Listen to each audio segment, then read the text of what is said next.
Annyeong, it's Mira from Romanian, and it's been a really long time since I've done any video for YouTube for our channel, but I'm back here, and I'm going to talk to you guys today about a certain story, about some events that took place here in Romania. If you can remember the last time that we met, I talked about the Holocaust in Romania. It was certainly not the most enjoyable topic that we could discuss about, but it was really one of the most interesting ones from our history. Learning about it as a Romanian, and certainly I wanted to expose this and to present it to as many people as possible. So I'm very glad if you enjoyed my last video about the Holocaust, and if you haven't watched it yet, maybe you can go and watch it after this one. And I wanted to get around to this. Today we're not going to talk about an enjoyable topic either. It's going to be a pretty tough one to discuss as well, but I hope you can find it interesting, and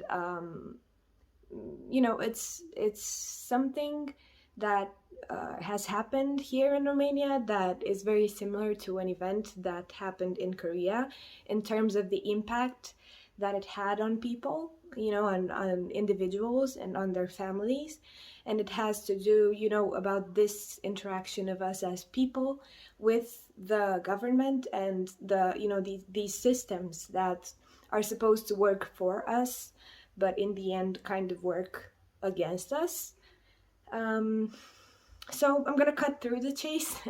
I'm going to talk about something that is called collective, or in English, collective. This was sparked by the Oscars this year, where a documentary about this event was nominalized for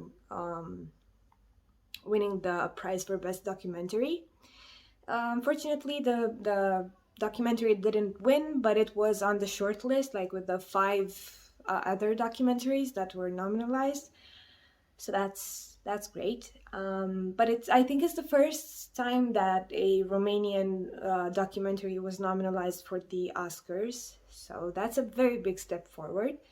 And I really recommend that you watch the documentary. For me, I watched it and I almost cried like 2 or 3 times. It's going to be a heavy documentary to watch, definitely. So it's not going to be the most fun experience ever, but Collective, it's named this way in order to refer to an event that took place here in Romania. It was a fire that took place in a nightclub. It was a nightclub where there was a concert and there were fireworks on the stage, and the whole place burned down. And the very big problem with this was that the club functioned in an underground facility, and it only had one entrance. And 27 people died at the event. And then 37, if I'm not mistaken, 37 other people died later in hospitals, which sparked a lot of grief, with people. As I said earlier, you can kind of make, there's common points between this event and for Korea, the Seoul ferry incident, in terms that the people's grief that was caused by this, and the disappointment in how the government, and the public facilities reacted to this type of event. I'm not comparing, the 2 events in their size or anything like that. I'm just, these 2 things that are similar to me from this point of view. So yeah, for Collective, this one, I remember because I was a teen when it happened and I saw it on TV. The thing that is very interesting and that can be seen in the documentary about Collective is about the government's response to this tragedy. Because first, the question that everybody had was, how is this establishment legally functioning if it doesn't have the approval that is necessary for it to function? Like, how is it possible that it's still standing, considering that it's an underground facility, they have fireworks, and there is only one entrance that is definitely not big enough for everybody to escape in case of a fire? So from a legal point of view, how is it possible that this establishment works and that it's open to people and that they even hold concerts even though it's a fire hazard? So there were a lot of protests during that period because the whole country was torn apart with grief and pain and everything, caused by that. And that managed to change the legal aspect of this, of how establishments are able to be opened and the approvals that they need to get. So most establishments that are underground were closed during that period, and because of the people's protests, and now establishments are forced to show if they have the fire hazard approval or not. And if you go there, you go on your own responsibility technically, from a legal point of view. So that's some of the things that have gotten a bit better as a result of the people's reaction to the incident. And there's also this thing that how people were outraged with the medical system and the ministry, for medical care, because people were lied to their faces. Because after the first days after the incident, people were told that everything is fine, we're giving them the best care that we can give them, we're giving them the best care, they're gonna get well soon and everything. And they gave these assurances to people and to the families of the victims. And then it turned out that from the victims that were there, another 37 people passed away because of improper treatment in hospitals. And this was one of the toughest things for the families of those almost survivors, because you're promised that your child is taken care of, that everything is gonna be okay, and then you find out, after they fought with death for 2 weeks, they die because the hospital didn't take care for them properly. So that sparked a lot of rage with people, and the health ministry at that time had to resign. He was the person who put out all these incredible declarations of how great the public health system is and all that. And there were a lot of investigations made about the health system in Romania. You can find out a lot about this in a lot more detail if you watch the documentary.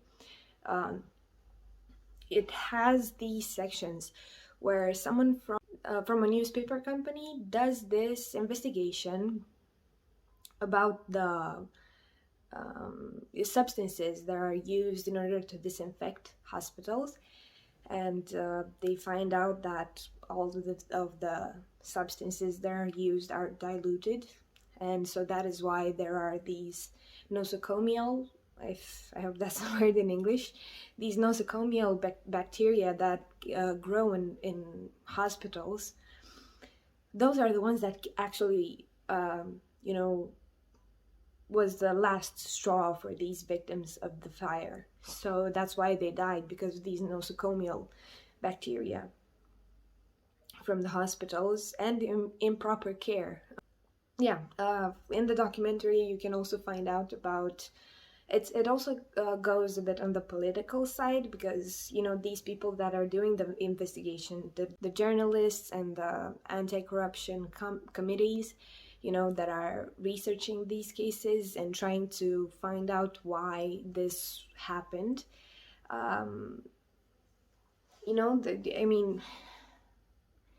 There's a lot of points that come out. So you have the nosocomial infections and the research about that. You have the burn victim hospital and the very improper care that was given there and the reasons why that happened. And then this turned out into a large-scale investigation about hospital managements in the whole country, how patients are being taken care of in the whole country, and how this is done actually very improperly. And as I said, the documentary goes a bit on a more political side, because at that point, as I said earlier, maybe 2 or 3 weeks, or anyway, in the period after the incident, the health minister resigned. And a while after that, a new minister was put in place, and this man was a technocrat, meaning that he is a specialist in his field. And the technocrat government, supposedly each ministry would have specialized people in charge, not just anybody can come and do that job.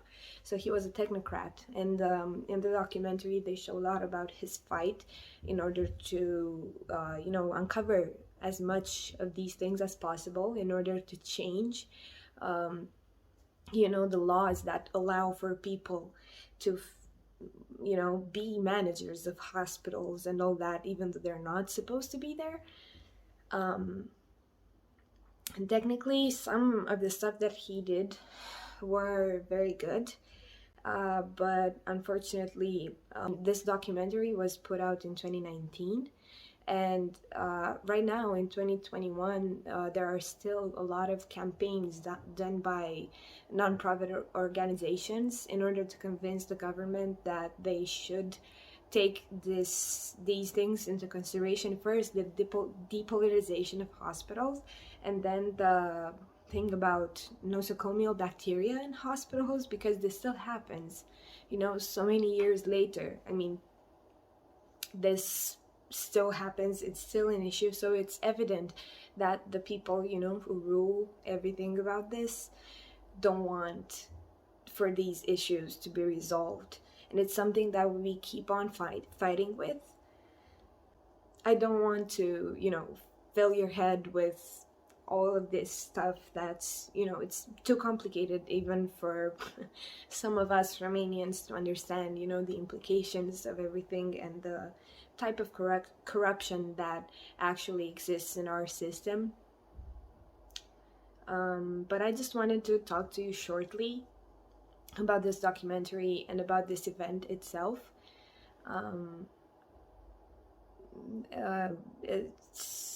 It's as I told you earlier, I cried during this documentary because there's so much pain there, and for the families of these people that were unfortunately gravely affected by everything that happened there. And it's just, it's this kind of pain that you can't put into words. You just have to see these people to, feel everything that they're going through. And this also sparks that rage that I was talking about. Maybe this is not for everyone, but, that rage against, the idea that there's a system there for you that it is actually not working for you. It's fooling you that it's working for you and that it's getting better, but it's actually not. Yeah. So again, here with the heavy topics, I'll always do that. Well, as I said, I just wanted to talk to you shortly about this event and about this documentary. I really recommend that you watch it. I think it was done very well. It talks about three things. It talks about this newspaper company that did the investigations that, you know, sparked a lot of discussion and protest at that time. It also talks about the political aspect and about the ministers that, you know, switched places and the strategies that went on, along with the reactions of the people. And then at the same time, you know, showing all of these things happening, you know, in a progression for about a year after the event. It just it hits you with these sequences of the victims, the survivors, or of their families, and how they're doing, you know, just so that, I mean, it's not just information about how people managed this crisis. It's also, you know, it puts the victims forward, even though they rarely speak. You know, it's just so that you see the pain in their eyes and in their face, and then you understand what goes on behind it from, you know, an outsider point of view. And I don't know, I just really liked the documentary. I hope that if you watch it, you're gonna, you know, like it and learn something from it as well. So I guess this was my video then. I hope you enjoyed it. I hope you found it interesting, you know, at least if not enjoying it, because it was a kind of a hard topic to discuss, you know. But, you know, I hope that you always come back to this channel looking for great information about Romania if you want to find out more. You know, the fight will go on, even though it seems hopeless sometimes. But, you know, we're gonna do our best to try and, you know, overcome these crises. And I hope that you learned something from our video, you know, maybe about us as a country, about us as people, and the way that we talk, or the way that we think. So yeah, I guess this is maybe my last video for Romanian, because I'm graduating, and maybe we're gonna make some occasional videos later on. But for now, it's, you know, for the near future, it's going to be maybe one of my last videos here. So thank you very much for following us. I hope that you're gonna enjoy the content that our colleagues make in the future. And okay, well, bye then. 안녕, pe curând. For the last time. Okay, bye.